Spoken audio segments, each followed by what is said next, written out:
Dia dianggap sebagai musuh. Dia dilempar dengan batu, dia dilempar dengan kayu, dia dilempar dengan tulang onta. Apa yang dia lakukan? Dia bersembunyi di balik bukit. Dia angkat kedua tangannya. Ilaika asyku dha'fa quwwati. Kepada engkau saja aku mengadukan kelemahanku. Wa qillata hilati, ketidakberdayaanku. Wa hawani bainan nas, aku hina di tengah mereka. Kalau dulu aku ada tempat bergantung, ada tempat bersandar, ada tempat mengadu, hari ini hanya engkau saja ya Allah. Datanglah malakul jibal, malaikat penjaga segala bukit di atas dunia. Kau tunjuk mana bukit yang paling besar ya Muhammad, akan kutimpakan kepada mereka. Hati yang luka biasanya akan marah, akan kecewa, tapi itu tidak terjadi pada Nabi Muhammad sallallahu alaihi wasallam. Apa yang dia katakan? Asallahu an yukhrij min aslabihim man ya'budullaha wa la yusyrika bihi syai'a. Ya Allah, keluarkan dari tulang sulbi mereka, keluarkan anak cucu mereka yang akan menyembah Engkau. Tidak ada satupun yang akan mempersekutukan Engkau di atas muka bumi ini.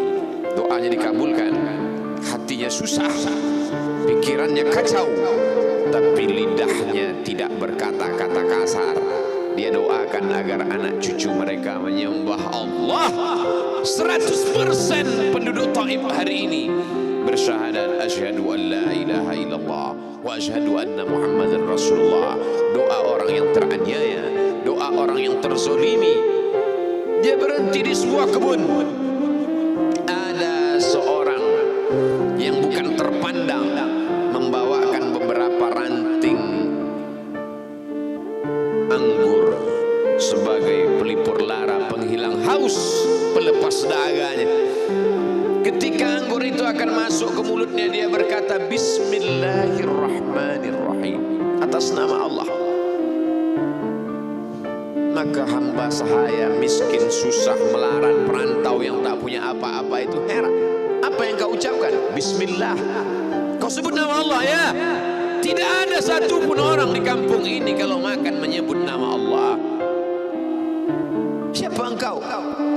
Aku Nabi yang diutus Allah Subhanahu wa ta'ala.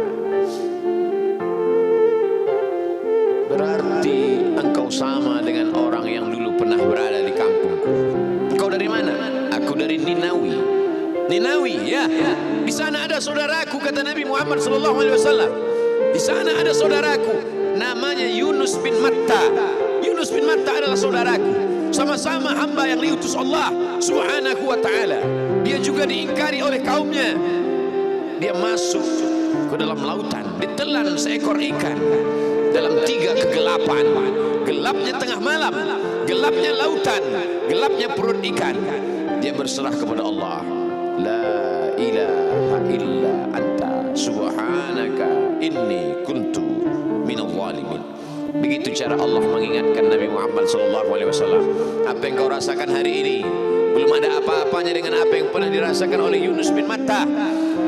Mendengar itu langsung saja Adas bersimpuh sujud mencium lutut Nabi Muhammad SAW. Dia tidak mulia, dia hamba sahaya, dia miskin, dia perantau, tapi dia sempat mencium tangan Nabi Muhammad SAW. Dia sempat menghilangkan dahaga dari leher Nabi Muhammad SAW. Pertemuan yang berkesan. Biarlah pertemuan itu sekali, tapi sampai ke lubuk hati. Untuk apa pertemuan yang berulang kali, tapi hanya sampai di tepi bibir, hanya basa-basi. Nabi SAW kembali, dia pulang. Di tengah perjalanan dia mendengar, qul, katakan, uhiya ilayya annahu istama'a nafarun minal jin. Ada sekelompok jin. Jin itu berkata, inna sami'na qur'anan ajaba. Kami mendengarkan bacaan Al-Quran ajaba, menakjubkan, ajib. Biarlah manusia menolak, biarlah manusia yang aku dan sombong itu tidak menerimamu, tapi ada satu makhluk yang mau menerima. Inna, kami dari kalangan jin, sami'na, mendengar Qur'anan ajaba, bacaan Al-Quran yang mengagumkan. yahdi ila rusdi, yang membuat kami lurus berpikir benar. Betapa jin yang dikatakan makhluk jahat, tapi ketika dia mendengarkan bacaan Al-Quran tersentuh hatinya dan dia bersyahadat, anna minnal muslimun, kami ada yang muslim, wa minnal qasitun, kami ada yang kafir. Yang muslim taharraw rasyada, selalu mencari jalan kebenaran. Yang kafir kanu li jahannam hataba, mereka hanya akan menjadi santapan neraka jahanam. Dia kembali ke kota suci Makkah Al-Mukarramah seperti biasa, sampai akhirnya datanglah malaikat Jibril membelah dadanya, mensucikan hatinya sampai layak. Lalu kemudian dia pun dibawa.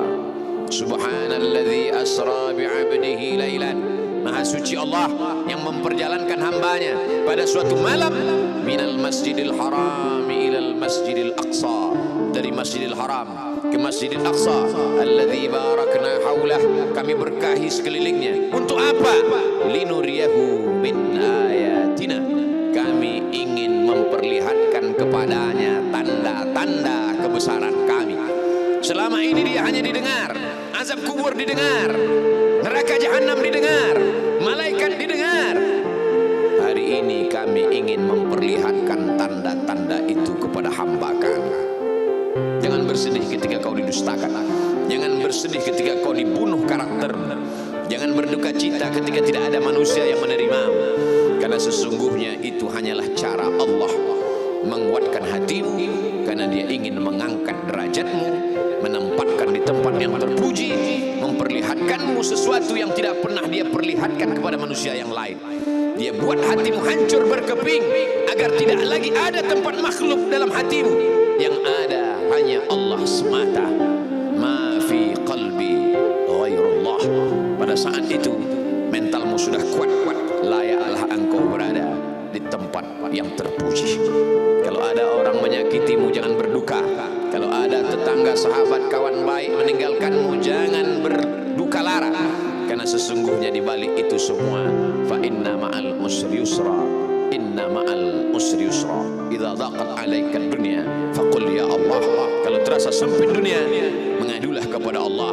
Idza sa'alta fas'alillah, kalau minta-mintalah kepada Allah. Wa idza sta'anta fasta'in billah, kalau minta tolong, minta tolonglah kepada Allah. Iyyaka na'budu wa iyyaka nasta'in, kepada Engkau kami menyembah, kepada Engkau kami beribadah, kepada Engkau kami bersimpuh sujud, kepada Engkau juga kami meminta pertolongan. Barakallahu li wa lakum fil Qur'anil azim, wa nafa'ani wa iyyakum bima fihi minal ayati wad dzikril hakim, wa taqabbala minni wa minkum tilawatahu innahu huwal ghafurur rahim.